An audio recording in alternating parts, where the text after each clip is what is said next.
What's up, guys? Welcome back to the Orion Training Group YouTube channel. Today we're talking to you about the part 2 of patrol formations. We talked to you in part 1 about the basics, but now we need to talk about what goes wrong and how do we deal with that.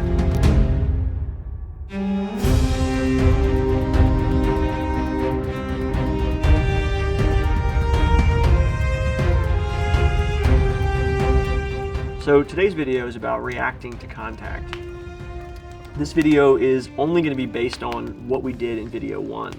So if you haven't watched that, it's pretty essential that you go back and watch the first video. We're talking about files, staggered columns, and wedges.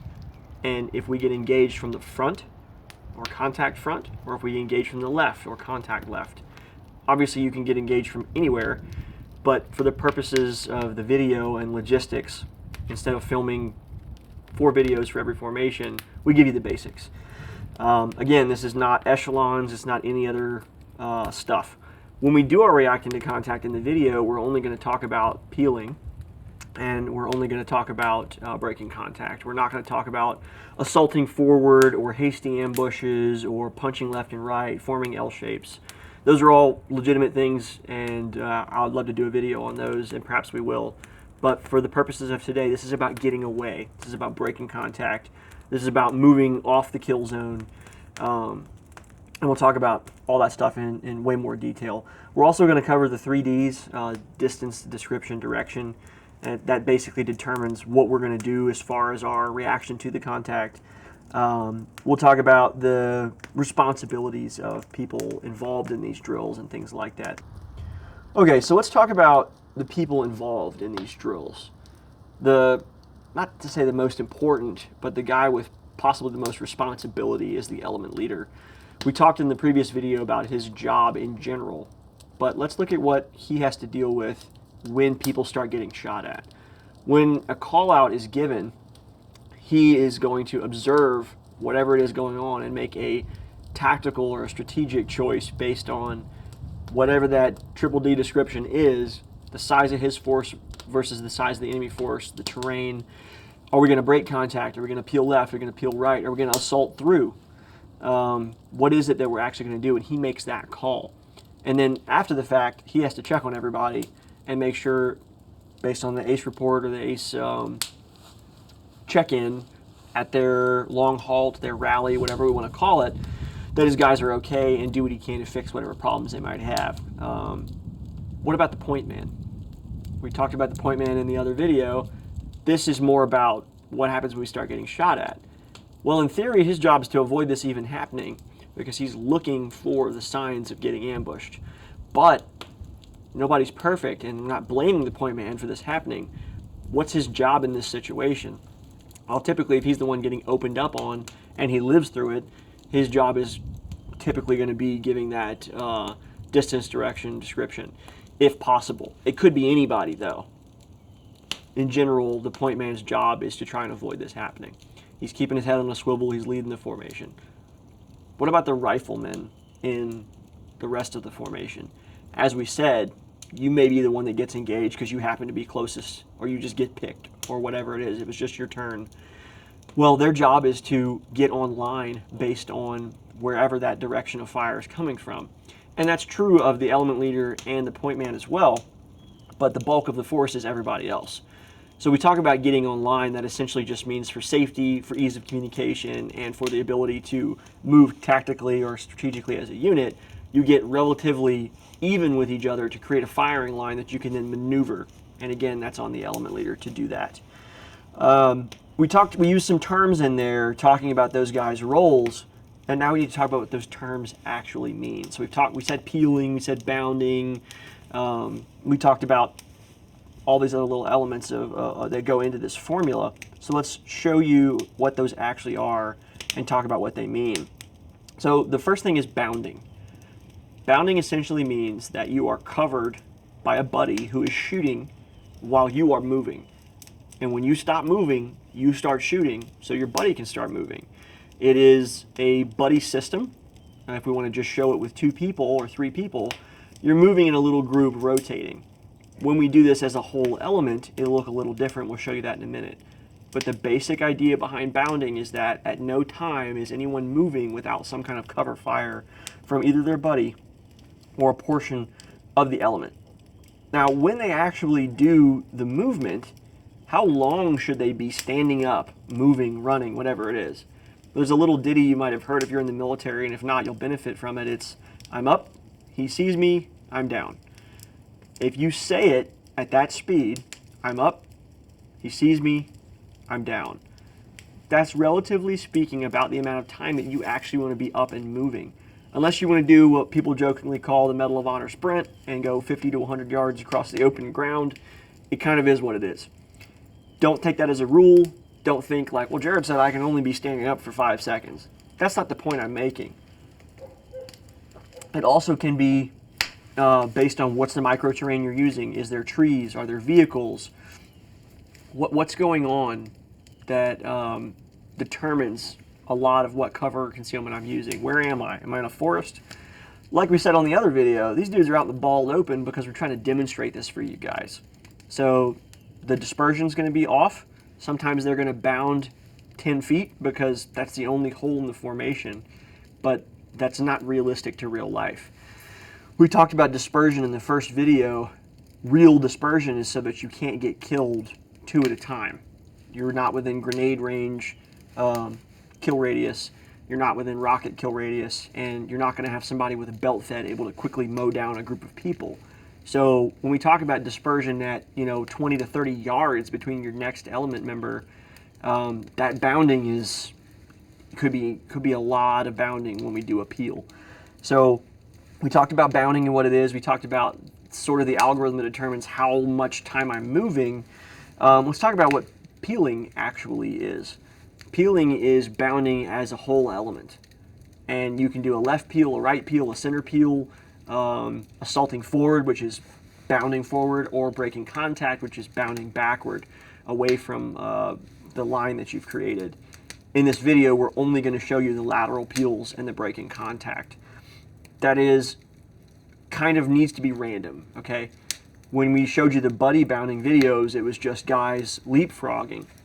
That's cool, but if we try to control the element movement at that level, for example, let's say we always peel from the left to the right, and you only peel one at a time, if a bad guy's watching your formation and you peel that orderly, he'll be able to predict who's going to pop up next, and all he's got to do is take aim and wait. You want the peeling to be unpredictable. It can be solo peels, it can be buddy peels, and you'll see in some of our videos that one guy jumps up and peels, later 2 guys jump up and peel. So it's not overly controlled, but the people's movement does have to be very controlled. You saw in the bounding video, and you've seen in these peeling videos, they're not muzzling each other. They're not waving their gun all over the place. It's controlled movement, and they're looking left and right before they move. The reason we're doing that is there's a lot going on in the chaos of actually being in a gunfight. If you don't look left and you don't look right, you may run in front of somebody's angle. That's actually happened to me in real life, where I'm taking a shot and a guy runs in front of me and I have to not take that shot because he did not look left and right before he bounded. Not in training, in a real no-shit situation. So your head has to be kind of on a swivel, not to use the cliche, but that might save you. So what is the principle that kind of governs all these movements? Well, shoot, move, communicate are the 3 laws of combat. If you're not shooting, you better be moving. If you're not shooting or moving, you need to be communicating something.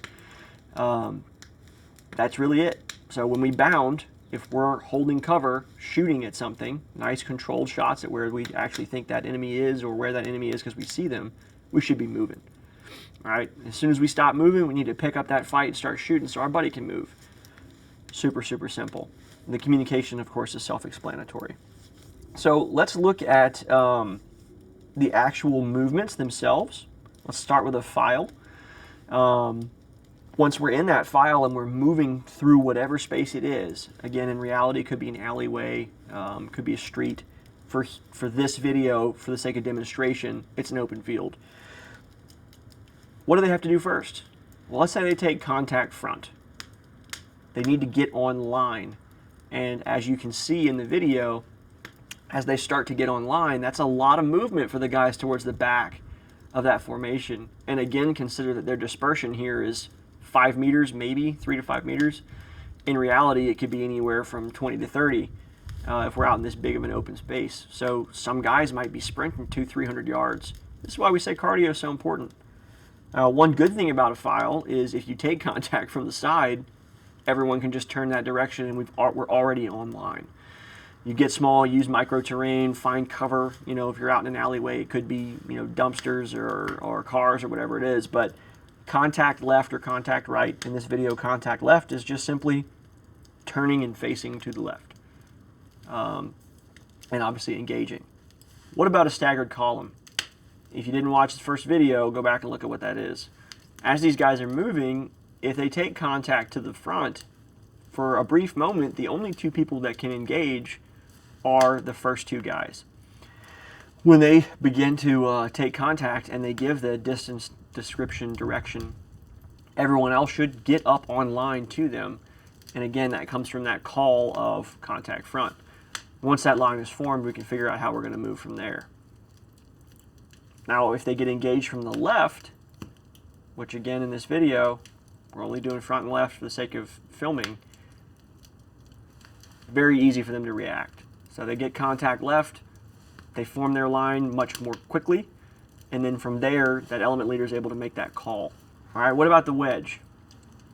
Wedge is a little different because essentially from any direction that you get engaged, you have a guy that's way closer to that direction, and you have a guy that's way farther from it. So starting off contact front, as you can see, the guys that are kind of on the tails of the wedge, they may have a good sprint ahead of them, but we're going to form that line, dressing off of the people who are closest to contact, and then that element leader can make his decision. Now, what if we have contact left in the wedge? This is that tricky point where we don't want to shoot from behind our buddies, and we may have, in some cases, depending on dispersion, hundreds of yards to cover. For demonstration purposes here, the only guy that had to really run very far was maybe 30-40 yards. So they get their contact left. You can see how they're forming that lineup, and it actually takes a little while for the furthest guys away to get up on line. And then that element leader can kind of make his decision on what they want to do. So now let's talk about the actual peels that we're going to do. We're going to do peeling and we're going to do breaking contact. Breaking contact, no one likes to say retreating, that sounds bad, but that's what breaking contact really is, okay? You're bounding backward away from the contact. So that's a super simple choice. Why would we make the choice to bound away? Well, we want to put that terrain between us and whoever it is. If there's some sort of nearby terrain feature, say we just came out the woods and we got lit up when we crossed into an open field. Okay, let's go get back in the woods because they won't be able to see us. We've got trees and things we can cover ourselves with. So that's a super simple choice. The same thing goes for peeling. And again, this is why everyone's looking around at their environment. Okay, if we take contact right now, where are we going? Things like that. That's where that element leader might make that choice. Hey, we're going to peel to the left because there's a barn and a farmhouse over here. We can try to fortify this and deal with whatever's going on. Get something between us and the other guys. So it's not just random. It's not just, peel left because of reasons. You've got to have an actual choice made there. And it's based on your environmental factors. So as you can see in the video, our guys are already on a line. They're reacting to contact. And they decide that they're going to break contact. Now notice here the bounding that we talked about. It might be one guy, it might be two guys. Some guys are moving further than others. Some guys are dealing with more cover or concealment than others. You can't tell from the aerial, but there's dips in the terrain, there's bigger bushes, smaller bushes, things like that. Also notice the speed that some of them are moving. Some of them are a little slower than others and they don't go as far. So you have to understand the limitations of your team as well. Sometimes one side of the formation moves faster than the other because they may have more terrain that they have to traverse. They may be dealing with different things. So we don't want to have one side of the formation outrun the other. And that is, again, why you're looking left and right constantly. So now they've reset. They're back in that line, and they're going to choose to peel laterally. When they start that peel on the element leader's call, it could be one guy, it could be two guys. But notice that they're not running in front of each other shooting. That would defeat the purpose. They look left, they look right, they change their elevation, they haul ass, they get back down, they immediately start shooting again. It's just principles-based movement. It's just unpredictable enough that the enemy is not able to immediately see exactly what he needs to do next in order to get somebody. We want to take away the advantages that they have. And if they've already ambushed us, we are way behind the power curve, and we've got to figure something out. So laying down suppressing fire and maneuvering with unpredictability is about as good as we can get at this point without rockets, grenades. We didn't talk about smoke in this video. Again, assuming that a lot of people don't have those kinds of things. Smoke can be a great way to break contact. It can be a great way to maneuver. If you were able to pop a smoke screen and maneuver around that, you're out in an open field, you have no cover, at least we can make some concealment for ourselves. So those are other topics you can research. So let's look at what it would look like from the bad guy's perspective. As you can see, as people start moving and changing those elevations, it's kind of hard to predict who's going to move next. And that was the whole point. Again, their dispersion is really tight. That's so that they can all be on the camera and you can watch more than 2 people at a time.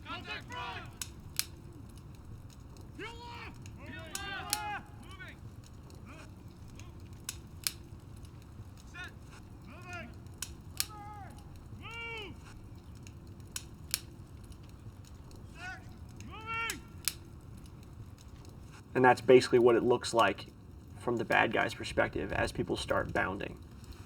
So that's pretty much it, guys. All we're talking about is 3 formations and what they do when they get contact front or contact to the left. And it's basically a simple formula. Get on line so you can all shoot, dress off the guys who are taking the contact or closest to taking the contact, and then from there, the element leader decides, what are we going to do next? As far as the options on what to do next, we only covered getting away from it, breaking contact, or peeling left and right, or lateral peeling. There's other things like center peeling, assaulting forward, L-shaped ambushes, hasty ambushes, like I said, rockets, grenades, squad weapons, smoke. There's a lot of other stuff that goes into this, but it's a 20-30 minute video on YouTube. So other resources that you can use to learn this stuff, take an in-person class. Go to one of Blake's courses, Blake Flannery. Go to one of Blake Flannery's classes. He teaches with us quite a bit. He also has his own company, Maneuver Training Solutions, based out of North Carolina. And when he's working with us through Maneuver, he's teaching all this kind of stuff. And it's anywhere from a 3 to a 5 day class. He has live fire versions of it. And you learn all of this from him. He's the expert with us on this kind of stuff. And just in general, with 20 years in the Marine Corps, 18 of that Force Recon, and his last 4 or 5 teaching all this kind of stuff to the recon babies in the Marine Corps pipeline. So I can't really speak any more highly of him than I already have. A fantastic instructor, and his experience informs a lot of what you're watching here. Although he may teach it a little differently in a little different order, these videos are very produced, and the dispersion is way, way, way tighter than we would want for real life. But if you're not going to be able to take a class, you can always go to our Patreon. We do cover all this stuff all over again, as well as CQB and equipment and all kinds of crap. It's, again, no substitute for an in-person course, but at least you'll see it in a different format than here, broken down a little bit more detailed, a little bit different ways. We talk about some of the other formations and stuff, too. And then, of course, there's manuals. You know, classic stuff like the Ranger Handbook. The British have some really good manuals. Grand Thumb, Mike talks about a lot of manuals you can watch in his urban survival and his infantry tactics videos that he's done. So don't just take this video as gospel. And as we say all the time, this is just one small look that is curated for YouTube. It's not a perfect representation of what you get in a class. It's not a perfect representation of military or law enforcement experience with this, and it's made and designed for anybody to watch, either as a refresher or maybe you're just now dipping your toe in the water on it. So I hope that you enjoyed it. If you have some sort of input on it, keep it positive, obviously. If you have a question to ask it. If you've got experience in this stuff and you want to weigh in on some things, please feel free. I'll try to stay in the comments for at least the first 1 to 3 months on it, depending on when it's released and what we got going on. But as always, thank you so much for watching. Like, subscribe, tell your friends. The only way that we grow as a small business is telling your friends. Go to the website at RyanTrainingGroup.com. Check out what's on there. If you're an American citizen, open enrollment for you. So we hope to see you in a class. Thanks for watching.